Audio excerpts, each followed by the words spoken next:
Bom dia, queridos e amados irmãos. Hoje é dia 28 de janeiro do ano da graça de 2021.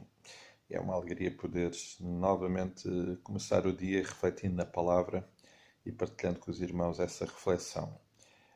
Peço desculpa por ontem não poder ter feito e enviado este momento, mas uma avaria no meu telemóvel impediu. De facto, hoje em dia ficamos tão dependentes destes pequenos aparelhos que depois nos limitam em coisas muito práticas.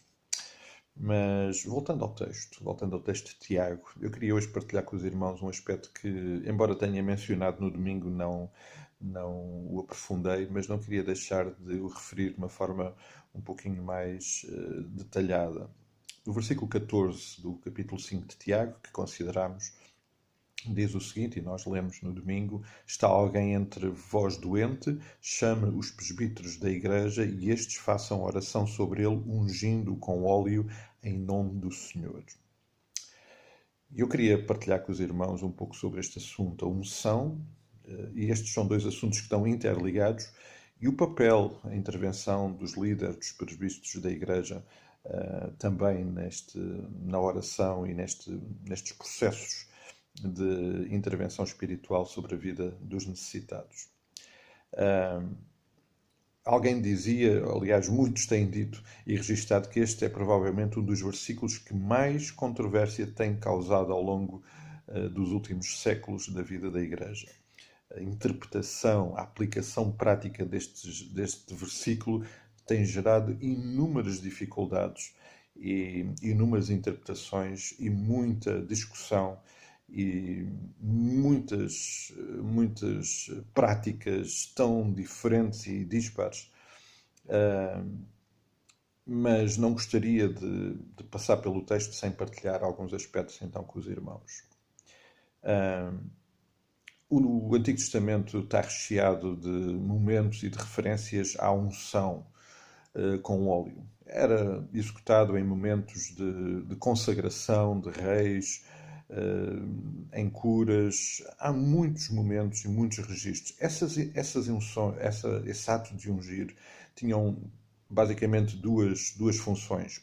Uma, em alguns casos, era um ato medicinal, e nós bem sabemos como o óleo, o azeite, à época era um importante instrumento de cura, e portanto era meramente um ato medicinal.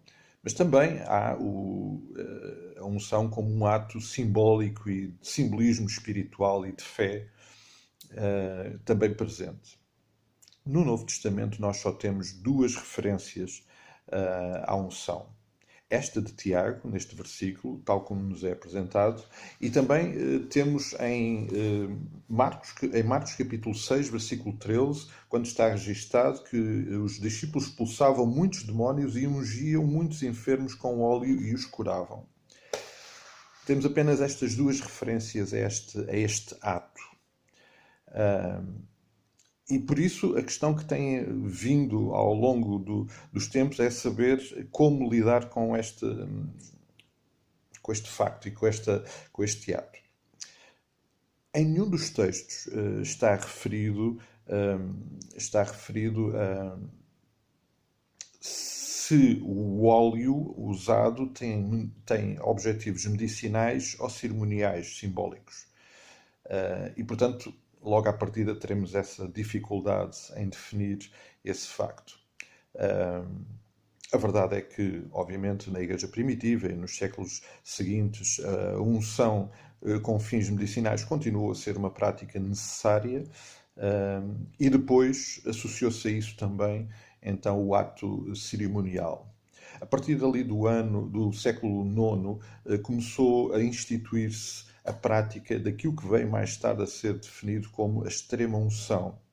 O Concílio de Trento, no século XVI, veio definir e sacramentalizar este ato como uma intervenção com poder salvador e perdoador. E por isso a extrema-unção era aplicada a pessoas que estavam nos últimos momentos da sua vida para salvaguardar o perdão dos seus pecados e também a salvação. Isto não tem nenhuma base bíblica e tornou-se uma prática, mais uma vez, difícil e longe daquilo que são os princípios bíblicos e que nós aqui os conhecemos. Estes desvios, infelizmente, têm sido normais, especialmente, e nós temos percebido isso também, especialmente quando tem pelo meio também símbolos. A verdade é que o Senhor Jesus Cristo nos deixou apenas dois, neste caso três, mas em dois momentos, símbolos físicos. A água para o batismo, o pão e o vinho para a ceia do Senhor.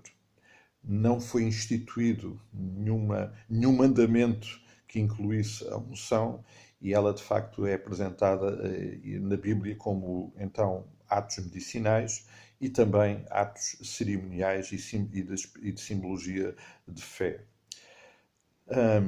Como bem sabemos, isto tem trazido algumas dificuldades. Hoje em dia, na prática normal das nossas igrejas, nós não temos como prática o uso da unção, nem como fins medicinais, até porque por esse lado Deus foi nos preparando e dando outros recursos, e também não o temos e não o praticamos normalmente como ato simbólico. Há igrejas que o fazem, mas a verdade é que os desvios que têm havido a estas práticas são imensas, e nas últimas décadas, particularmente com o crescimento de alguns movimentos neopentecostais, nós temos visto o desvio que tem havido com a utilização de símbolos e também, neste caso, do óleo, atribuindo a esses símbolos um poder que ele não tem. E neste caso convém então voltar ao texto, porque aqui entra também um outro assunto, que é a autoridade que os presbíteros, os líderes da igreja, poderão ter ou não no uso destes símbolos e nos atos que os praticam. Esta foi também uma discussão dos últimos séculos. Quem é que podia realmente administrar este ato de unção? E infelizmente muitos desvios também foram causados neste aspecto. O texto de Tiago diz-nos que os presbíteros devem ser chamados para orar, mas não está a dizer que a oração dos presbíteros tem mais poder do que qualquer outra oração.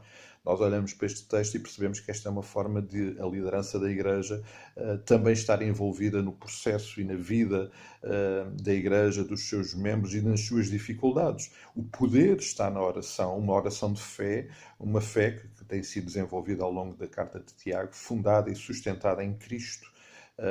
E por isso é muito importante olhar para estes aspectos. Nem os líderes, nem o óleo têm poder. Quem tem poder, de facto, é aquele que Deus traz através também do nosso relacionamento com Ele na oração, e é Ele que tem todo o poder. Por estas razões, por um lado, não nos demitimos, enquanto líderes da Igreja, de nos envolvermos em oração e de estarmos perto também neste processo de intervenção de Deus através da oração, mas não temos como prática, por exemplo, normal, o ato de ungir.